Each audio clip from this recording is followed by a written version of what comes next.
സംസ്ഥാനത്തെ സാമൂഹിക സുരക്ഷാ പെൻഷനായിട്ടുള്ള വാർദ്ധക്യകാല പെൻഷൻ, വിധവാ പെൻഷൻ, ഭിന്നശേഷി ആനുകൂല്യങ്ങൾ, കർഷക തൊഴിലാളികൾക്ക് ലഭിക്കുന്ന സഹായം, അതോടൊപ്പം തന്നെ അവിവാഹിത പെൻഷൻ സ്കീമിൽ 1600 രൂപ വീതം നമുക്ക് ലഭിക്കുന്നുണ്ടോ? ബാങ്ക് അക്കൗണ്ടിലോ അല്ലെങ്കിൽ കൈകളിലോ സഹായം സ്വീകരിക്കുന്നവർ ഈ അറിയിപ്പ് ശ്രദ്ധിക്കുക. കഴിഞ്ഞ ദിവസമാണ് സർക്കാരിൻ്റെ തിരിച്ചടയ്ക്കേണ്ട ഗുണഭോക്താക്കളുടെ ലിസ്റ്റ് പ്രസിദ്ധീകരിച്ചിട്ടുള്ളത്. ഒന്നും രണ്ടുമല്ല, 18% പിഴ പലിശ കൂടി ചേർത്താണ് ഇവർ തുക സർക്കാരിലേക്ക് തിരിച്ച് അടയ്ക്കേണ്ടത്. ഇവർക്കെതിരെ കർശന നടപടികളും സർക്കാർ സ്വീകരിച്ചു കഴിഞ്ഞു. ഇനി വരും ദിവസങ്ങളിലും ഇത്തരത്തിലുള്ള പരിശോധനകൾ നമ്മൾ നേരിടേണ്ടി വരും.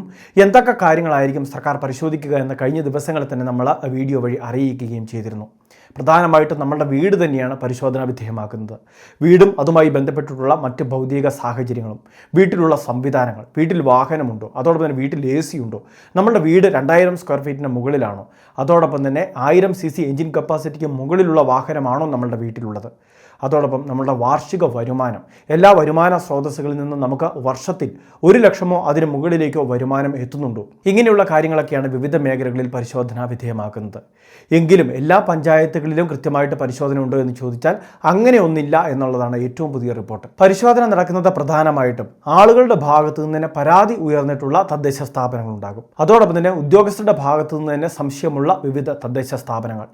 ഇത്തരം സ്ഥാപനങ്ങളൊക്കെ കേന്ദ്രീകരിച്ച് അവിടുത്തെ വാർഡുകൾ കേന്ദ്രീകരിച്ചായിരിക്കും പരിശോധന നടത്തപ്പെടുന്നത്.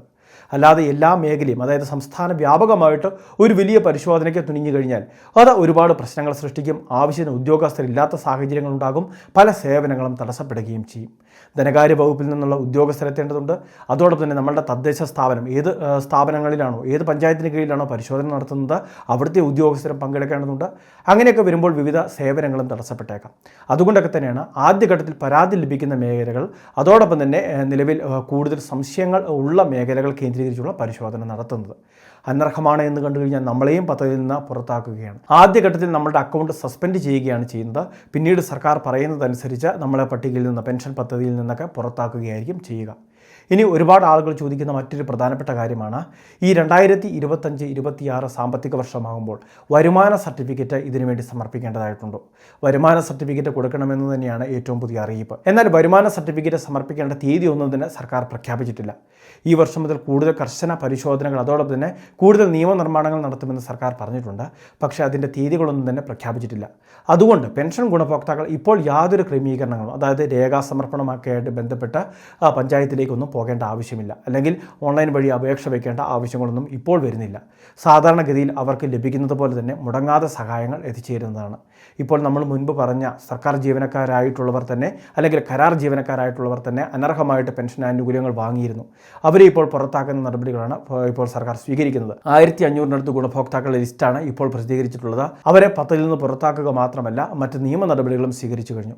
ബാക്കിയുള്ള എല്ലാ മേഖലകളിലേക്കും ആദ്യഘട്ടത്തിൽ പരാതി ലഭിക്കുന്ന മേഖലകളെ അടിസ്ഥാനമാക്കിയായിരിക്കും പരിശോധനകൾ നടത്തപ്പെടുക. അപ്പോൾ ഈ പ്രധാനപ്പെട്ട അറിയിപ്പ് എല്ലാവരും ഒന്ന് ശ്രദ്ധിച്ചേക്കുക. പെൻഷൻ പദ്ധതിയിൽ നിന്ന് ആർക്കെങ്കിലുമൊക്കെ സ്വമേധ്യാ മാറാൻ താല്പര്യമുണ്ടെങ്കിൽ ആ കാര്യങ്ങൾ നമ്മുടെ തദ്ദേശ സ്ഥാപനത്തിൽ അറിയിച്ചാൽ മതി. അങ്ങനെയുള്ള ഇളവുകൾ കൂടി ഈ സമയത്ത് സർക്കാർ അനുവദിക്കുന്നുണ്ട്. അങ്ങനെ വരുമ്പോൾ മറ്റ് പിഴപ്പലിശ പോലുള്ള മറ്റ് നടപടികളൊന്നും നമ്മളുടെ നേർക്ക് ഉണ്ടാവില്ല. വളരെ പ്രധാനപ്പെട്ട ഒരു ഇൻഫർമേഷൻ. ഇതുപോലെ വിവിധ അറിയിപ്പുകൾ തുടർന്നും ലഭിക്കാൻ ചാനൽ സബ്സ്ക്രൈബ് ചെയ്യുക, ഫോളോ ചെയ്യുക.